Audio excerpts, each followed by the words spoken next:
Ouais l'équipe, salut à tous, j'espère que vous allez bien, j'espère que vous avez passé une bonne journée. On se retrouve pour la petite vidéo d'avant-match demain samedi à partir de 21 h OGC Nice, Paris Saint-Germain qui sera diffusé sur la chaîne Canal+, décalé en direct de l'Alliance Riviera, match comptant pour la 27e journée de Ligue 1. Les 5 derniers matchs, toutes compétitions confondues, entre ces deux clubs, 3 victoires parisiennes, un match nul pour une victoire niçoise. Et cette victoire, elle n'est pas si vieille, elle date il y a un peu plus d'un mois. Rappelez-vous, c'était le 31 janvier 2022, un match qui comptait pour les 8e de finale de Coupe de France. Un 0-0, c'était au Parc des Princes.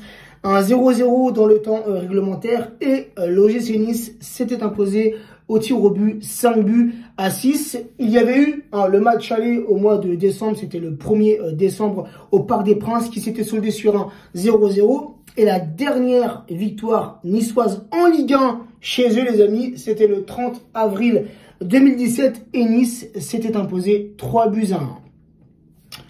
Les Aiglons, les amis, sur leurs 20 derniers matchs, toutes compétitions confondues, c'est un bilan relativement positif. C'est une équipe qui tourne bien en cette saison. 11 victoires, 4 nuls pour 5 défaites. Côté parisien, sur nos 20 derniers matchs, toutes compétitions confondues, comme depuis maintenant de nombreuses semaines, c'est toujours aussi positif. 13 victoires, 5 nuls pour seulement 2 défaites. C'est donc joué le week-end dernier, la 26e journée de Ligue 1. L'OGC Nice s'était déplacé à Strasbourg, score final 0-0. Le Paris Saint-Germain recevait au Parc des Princes l'AS Saint-Etienne, victoire parisienne 3-1. Donc on a débriefé ce match. Et oui, c'est un match que j'ai bien aimé. C'est un match dans lequel on s'était fait surprendre assez tôt, dès la 16e minute, dès le quart d'heure de jeu où on encaisse ce but. Mais au fil du match, on a vu des Parisiens monter en puissance, des Parisiens élever leur niveau de jeu pour, au final, égaliser, prendre l'avantage et enfin remporter ce match. Donc oui, le match contre l'AS Saint-Etienne, c'est un match qui, personnellement, m'a plu, où on a vu des bonnes choses. Et c'est joué, les amis, cette semaine, les demi-finales de Coupe de France entre l'OGC Nice et le club amateur de Versailles. Et les Niçois se sont opposés 2-0. Donc la finale au Stade de France, cette année, ça sera Nice contre Nantes. Alors au niveau du classement, la team, le Paris Saint-Germain toujours premier et leader du championnat avec 62 points, 19 victoires, 5 nuls, 2 défaites, 56 buts marqués pour 23 buts encaissés. L'OGC Nice, troisième, qui ne sont pas très loin. Ce sont, on peut dire, nos concurrents directs. Ils sont troisième, ils font une très bonne, comme je disais tout à l'heure, une très bonne saison.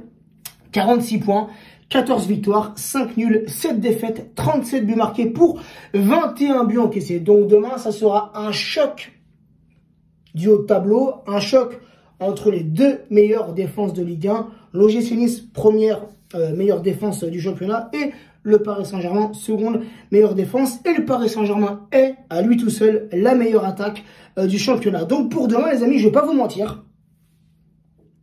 Je sens que ça va être un match compliqué, d'autant plus que c'est un match avant le déplacement au Bernabéu pour le match retour en Ligue des Champions. Donc oui, demain, je pense qu'on va galérer. Et pour être franc avec vous, je ne vois pas le Paris Saint-Germain s'imposer demain. En plus, on a un absent côté parisien, c'est Mbappé, qui est suspendu, il est suspendu par rapport à une accumulation de cartons jaunes. Donc le meilleur buteur du championnat, non, je crois que c'est Ben Yedder qui est passé devant Mbappé, reprenez-moi si je me trompe. Mais en tout cas, le meilleur buteur parisien ne sera pas présent pour le déplacement demain. Donc autant vous dire que ça va être compliqué, mais c'est pas le seul absent. Ramos sera aussi absent, mais ça c'est une habitude depuis maintenant quelques mois. On a l'habitude. Et Hakimi, Paredes, Herrera sont incertains pour le déplacement demain. On a tous vu cette photo d'Herrera. Alors je ne sais pas ce qui s'est passé. C'est vrai qu'on a un petit peu blagué sur cette photo. On l'a vu, il est amoché. Il a l'œil, je crois que c'est l'œil droit, complètement fermé comme ça, un peu, tu vois. Je sais pas ce qui s'est passé. J'espère juste pour lui, qu'il n'est pas retourné au bois de boubou. On lui a déjà dit là-bas, c'est dangereux, frérot. Hein, c'est pas des femmes là-bas, c'est des bonhommes. Hein, ils ont une paire de couilles. Donc fais attention, Herrera. Fais attention où tu mets les pieds. Bref, parenthèse fermée. Une petite stat, les amis, sur les matchs à l'extérieur du Paris Saint-Germain depuis le début de cette saison 2021-2022. Donc c'est un bilan de 5 victoires, 4 nuls pour 2 défaites. Mais remarquez bien, à l'extérieur, ça avait commencé par le match contre 3, donc une victoire 1-2. Ensuite, le match à Brest, une victoire 2-4.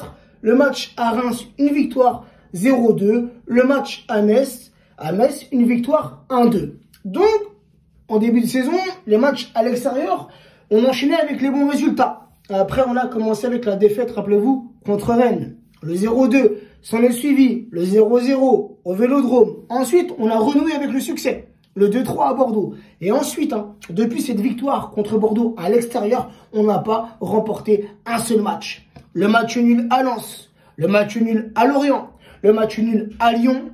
Et enfin, il n'y a pas si longtemps que ça, la défaite à la Beaujoire contre Nantes, 3-1. Donc on voit que depuis quelques temps, le Paris Saint-Germain à l'extérieur en Ligue 1, on a du mal. Et ça s'est souvent soldé par des matchs nuls. Donc c'est pour ça que pour demain, les amis, j'ai du mal à avoir une victoire, surtout que le GC Nice, comme je l'ai dit, c'est la meilleure défense. Donc ça sera la meilleure défense contre certes la meilleure attaque. Mais des Niçois qui défendent à merveille. Avez-vous vu le match contre Strasbourg, le match aussi contre Versailles, même si ce n'était qu'un club amateur, une défense, frérot, infranchissable. Infranchissable avec un excellent gardien. Donc oui, pour demain, ça va être compliqué. Et moi, je partirai, les amis, sur un match nul, soit un 0-0, soit un petit 1 partout. Mais en tout cas, j'ai du mal, pour demain, à avoir une victoire parisienne. Donc la petite compo que je verrai avec nos absents, le 4-3-3, Donnarumma dans les cages parisiennes, Kehrer en l'absence éventuelle d'Hakimi, Kehrer latéral droit, Marquinhos, Kimpembe la charnière centrale, Mendes latéral gauche, Danilo en tant que milieu récupérateur, Verratti milieu gauche, Gueye milieu droit. Je mettrai Messi dans cette posture un peu de faux numéro 9 en l'absence de Mbappé, Neymar ailier gauche et Di Maria ailier droit. Concernant Marco Verratti, les amis, on l'a appris mercredi. Donc Marco Verratti a été sanctionné par la commission de discipline de la LFP à 2 matchs de suspension, dont un match avec sursis, et cela prendra effet le 8 mars. Donc Marco Verratti ratera le match contre Bordeaux au Parc des Princes.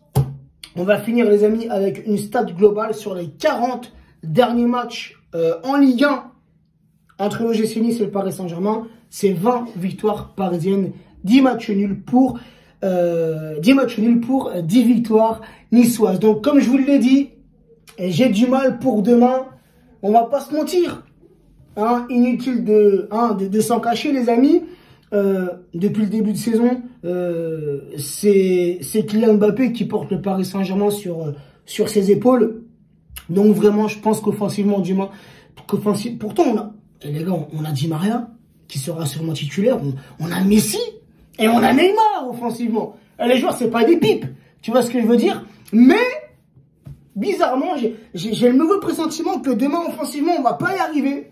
Que demain, offensivement, on va pas être chirurgical, qu'on va rater quelques actions. J'ai ce mauvais pressentiment. Surtout, encore une fois, que demain, c'est le dernier match avant le match retour de Ligue des Champions. Et je pense que nos joueurs auront plus la tête à mercredi qu'au match de demain. Et j'ai envie de te dire, ça peut se comprendre, c'est comme nous supporters. Il y a le match de demain, mais nous, on est déjà à mercredi, tu vois. Donc c'est pour ça, je ne sais pas qu'est-ce que vous en pensez, dites-le moi en commentaire, donnez-moi votre compo et votre prono la team. Sur ce, prenez soin de vous, prenez soin des vôtres et bonne fin de journée à tous. Ciao la team.